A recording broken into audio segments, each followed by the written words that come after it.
देश के यशस्वी गृह और सहकारिता मंत्री आदरणीय अमित शाह जी, भारतीय जनता पार्टी के बिहार प्रदेश के अध्यक्ष माननीय डॉक्टर संजय जायसवाल जी, राष्ट्रीय उपाध्यक्ष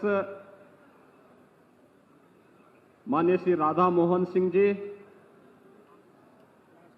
केंद्रीय मंत्री माननीय अश्विनी चौबे जी, माननीय श्री नित्यानंद राय जी, उत्तर प्रदेश सरकार में मेरे सहयोगी मंत्रीगण श्री दयाशंकर सिंह जी, श्री जेपीएस राठौर जी, श्री दानिश आजाद अंसारी जी, भारतीय जनता पार्टी के वरिष्ठ नेता और माननीय सांसद श्री सुशील मोदी जी, माननीय सांसद और इस संस्थान के अध्यक्ष श्री वीरेंद्र सिंह मस्त जी, भारतीय जनता पार्टी के बिहार प्रदेश के सहप्रभारी माननीय सांसद श्री हरीश द्विवेदी जी, नेता प्रतिपक्ष श्री विजय कुमार सिन्हा जी,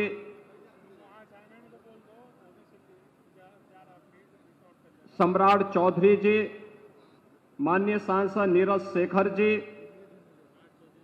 इस क्षेत्र के लोकप्रिय सांसद माननीय श्री राजीव प्रताप रूडी जी, माननीय श्री जनार्दन सिंह जी, आज के इस कार्यक्रम में उपस्थित भारतीय जनता पार्टी के सभी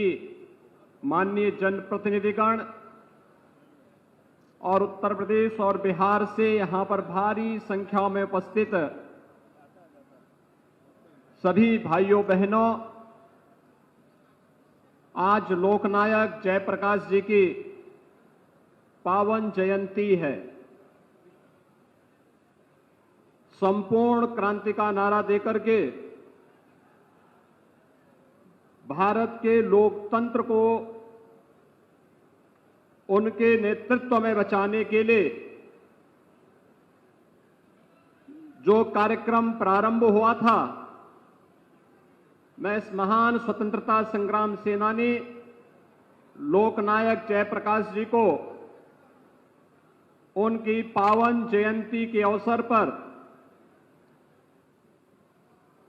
कोटि कोटि नमन करते हुए विनम्र श्रद्धांजलि अर्पित करता हूं। ये हम सबका सौभाग्य है कि आज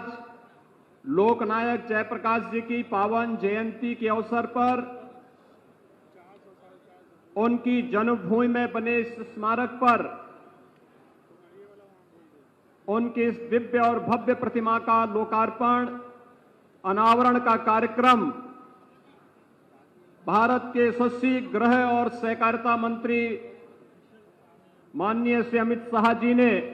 अभी संपन्न किया है। मैं इस अवसर पर माननीय गृह मंत्री जी का उत्तर प्रदेश और बिहार की इस जनता जनार्दन की ओर से हृदय से स्वागत करता हूं, अभिनंदन करता हूं। भाइयों बहनों, हम सब जानते हैं कि मां गंगा और मां सरयू का आशीर्वाद इस पूरे क्षेत्र को निरंतर प्राप्त होता है। दुनिया की सबसे उर्वरा भूमि होने के साथ ही प्रतिवर्ष बाढ़ जैसी त्रासदियों का सामना करने के बावजूद जो जुझारूपन इस क्षेत्र के और इस भूमि में जुड़े हुए लोगों के अंदर देखने को मिलता है, उसने यहां के लोगों के जज्बे को अलग ही बनाया है। और यही कारण है कि आजादी की लड़ाई में बढ़ चढ़ करके भाग लेना राष्ट्रपिता महात्मा गांधी के नेतृत्व में चले पूरे आंदोलन का पग पग पर सहयोग बिहार के अंदर प्राप्त होता रहा, लेकिन स्वतंत्र भारत में भारत की व्यवस्था का संचालन कैसे होना चाहिए, गांव के लिए, गरीब के लिए, किसान के लिए, नौजवान के लिए, महिलाओं के लिए क्या कुछ योजनाएं बननी चाहिए। भले ही उस समय की सरकार ने कुछ कार्य किया हो और योजना बनाने में विफल नहीं हो, लेकिन सरकार से बाहर रह करके जिन महापुरुषों ने इन पर स्वस्थ चिंतन को आगे बढ़ाया था, लोकनायक जयप्रकाश नारायण जी और पंडित दीनदयाल उपाध्याय जी, डॉक्टर राम मनोहर लोहिया जी जैसे महापुरुष उस समय भी इस क्रांति की लौ को स्वतंत्र भारत के अंदर अपने चिंतन के माध्यम से आगे बढ़ाने का कार्य कर रहे थे। और यही कारण था इस देश के अंदर जब आजादी के उन सभी योद्धाओं ने स्वतंत्र भारत में भारत की व्यवस्था कैसे होनी चाहिए, एक स्वस्थ संसदीय प्रणाली को अपनाया था, लेकिन सत्ता मोह में उस समय की सरकार इस कदर आंखों में पट्टी बांध चुकी थी कि एक समय उसने लोकतंत्र को भी कुचलने का कार्य किया, और जब लोकतंत्र को कुचलने का कार्य किया तो आखिर बिहार शांत कैसे बैठ सकता था। आप सब जानते हैं, जब आजादी की लड़ाई चल रही थी, भारत आजाद हुआ 1947 में, लेकिन बलिया ने अपने आप को आजाद घोषित कर दिया था 1942 में ही। हम सब ये जानते हैं, राष्ट्रपिता महात्मा गांधी के चंपारण आंदोलन को गति दी थी यही बिहार की धरती ने। तो स्वाभाविक रूप से लोकतंत्र के प्रति जितना सजग बिहार है, सचमुच वह देखने लायक है। और इसीलिए लोकतंत्र को उस समय कुचलने का जो कुत्सित प्रयास हो रहा था, लोकनायक जयप्रकाश नारायण जी के नेतृत्व में उस समय लोकतंत्र को बचाने के लिए जो आंदोलन प्रारंभ हुआ था, वह भूतपूर्व था। देश की आजादी के बाद इतना बड़ा सशक्त आंदोलन, जिसने तत्कालीन सरकार को घुटनों टेकने के लिए मजबूर कर दिया था, जनता जनार्दन की अदालत में उस सरकार को जाना पड़ा था। भाइयों बहनों, जयप्रकाश जी के उस सपने को आज साकार कर रही है आदरणीय प्रधानमंत्री नरेंद्र मोदी जी के नेतृत्व की भारतीय जनता पार्टी नेतृत्व की सरकार। आपने देखा होगा, समाज का कोई तबका आज के दिन पर ऐसा नहीं जिनके हितों के लिए कार्य न हो रहा हो। आदरणीय प्रधानमंत्री जी ने 2016 में उज्ज्वला योजना की शुरुआत इसी उत्तर प्रदेश के बलिया जनपद में प्रारंभ करके देश के अंदर अब तक 8 करोड़ से अधिक गरीबों को, जिन्होंने कभी रसोई गैस के बारे में सोचा भी नहीं था, निःशुल्क रसोई गैस देने का कार्य भी कर दिया गया। यही नहीं, चाहे वह गरीब के सिर को ढकने के लिए छत देने का कार्यक्रम हो, और चाहे वह वे तमाम गरीब कल्याणकारी योजनाएं, जिन योजनाओं के माध्यम से देश के अंदर बिना भेदभाव के प्रत्येक नागरिक को, न उसकी जाति, न मत, न मजहब, न क्षेत्र, न भाषा, वो उत्तर का है या दक्षिण का, पूरब का है या पश्चिम का, उत्तर प्रदेश हो या बिहार, कोई भेदभाव नहीं। प्रधानमंत्री जी ने समान रूप से सभी को उन सभी योजनाओं का लाभ दिया जो आजादी के 70 वर्षों तक नहीं मिल पाया था, वह देने का कार्य आज प्रधानमंत्री मोदी जी के नेतृत्व में भारत के अंदर 135 करोड़ लोगों के जीवन में परिवर्तन लाने का जो कार्यक्रम चल रहा है, ये उन्हीं महापुरुषों की प्रेरणा है जो कभी प्रेरणा लोकनायक जयप्रकाश जी ने दी थी, जो प्रेरणा कभी पंडित दीनदयाल उपाध्याय जी ने दी थी, जो नारा कभी राम मनोहर लोहिया जी ने दिया था, वही सपने आज साकार होते हुए दिखाई देते हैं। लेकिन भाइयों बहनों, जो लोग जयप्रकाश जी के नाम पर और लोहिया जी के नाम पर राजनीति को आगे बढ़ाते रहे हैं, उनके कारनामों को हम सब जान रहे हैं, पूरा देश और पूरी दुनिया जान रही है। राजनीति का प्राधिकरण हो,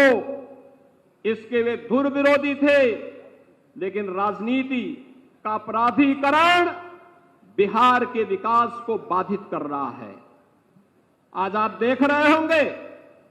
आज से कुछ वर्ष पहले उत्तर प्रदेश के अंदर भी राजनीति का प्राधिकरण था, अपराधियों का भ्रष्टाचारीकरण था। और भ्रष्टाचार और राजनीति जब एक साथ मिल जाती है और अपराध और राजनीति जब एक साथ मिल जाती है तो कोड़ में खाच का काम करता है। और यही कार्य बिहार जैसा शार्प ब्रेन, जहां पर इतना अच्छी बौद्धिक संपदा बिहार के अंदर, बिहार के युवाओं के अंदर है, लेकिन बेईमानी और भ्रष्टाचार बिहार के इन युवाओं की प्रतिभा को आगे बढ़ने से रोकती है। और बिहार के नौजवान को जब भी अवसर मिला, देश और दुनिया के अंदर उसने अपनी प्रतिभा और अपनी क्षमता का लोहा मनाया है। भाइयों बहनों, आज जब जयप्रकाश जी के इस पावन जयंती कार्यक्रम के अवसर पर हम सब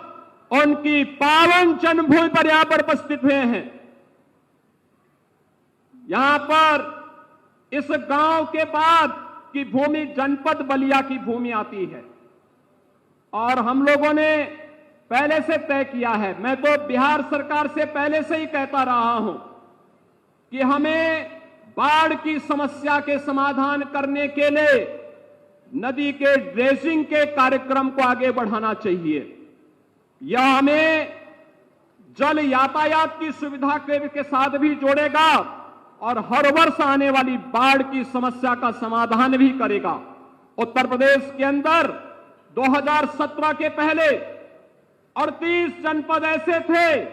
जहां पर भीषण बाढ़ आती थी, बरसात हुई, बाढ़ से क्षेत्र जलमग्न हो जाते थे। भाइयों बहनों,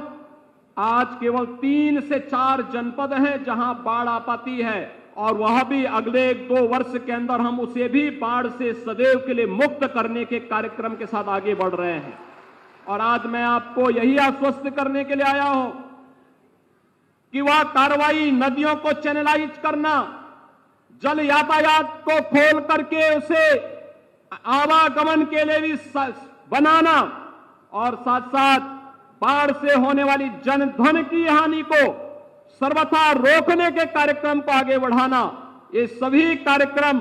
आदरणीय गृह मंत्री जी के नेतृत्व में उत्तर प्रदेश ने मजबूती के साथ अपने यहां लागू किया है। उसके अच्छे परिणाम सामने आए हैं और बहुत शीघ्र यहां पर इस जो द्वाब मिलता है, खासतौर पर मां गंगा और मां सरयू के इस संगम स्थल पर यह क्षेत्र हर वर्ष बाढ़ की त्रासदी को झेलने के लिए जो मजबूर होता है, उसको भी उत्तर प्रदेश सरकार अपने कार्यक्रमों के साथ आगे बढ़ा करके इसे बाढ़ से मुक्त करने के साथ ही यहां के समग्र विकास को आगे बढ़ाने का कार्य करेगा। आज के इस अवसर पर एक बार फिर से लोकनायक जयप्रकाश नारायण जी को उनकी पावन जयंती के अवसर पर उनका पुण्य स्मरण करते हुए मैं कोटि कोटि नमन करता हूं, विनम्र श्रद्धांजलि अर्पित करते हुए आप सभी को, क्या आप सब आदरणीय गृह मंत्री जी को सुनने और आज के इस कार्यक्रम को भव्य बनाने के लिए यहां पर आए हैं। मैं एक बार फिर से माननीय गृह मंत्री जी का हृदय से स्वागत करता हूं। आप सबको हृदय से धन्यवाद देते हुए आप सबके प्रति भी अपनी शुभकामनाएं देता हूं। धन्यवाद। जय हिंद।